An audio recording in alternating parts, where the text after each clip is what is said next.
Clar, més que pors em va venir el dubte de jo sabré fer anar aquesta bici? Perquè al final, o sigui, estem acostumats a anar amb bicis modernes que són de carbono i pesen menys, vas amb el canvi que pots canviar sense deixar-te anar de mà, vas amb les cales, els pedals automàtics, al final hi ha tota una sèrie de comoditats que amb la bicicleta clàssica, amb la que competeixes a la Portal Atac, es perd.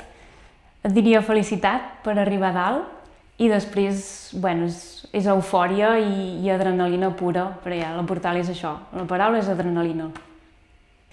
Que al final, com més noies estiguem a la línia de sortida, més visibilitat tenim. Llavors és més fàcil que les noies que ens estiguin mirant des del públic o a través de la pantalla puguin dir ostres, és que jo aquí també hi puc ser, i puc ser l'any que ve i hi vull ser. Li diria que al final la Portal Atac és una cursa única, perquè curses com aquestes n'hi ha poques, perquè l'ambient que genera i tot és únic. Al final, quan surts del revolt del córner i encares la pujada de la plaça Sant Pere i veus tota la gent que et crida, que t'anima, és que és un moment brutal. Llavors jo diria els diria que s'hi apuntin perquè és una experiència que s'ha de viure mínim un cop a la vida des de dins, sí o sí.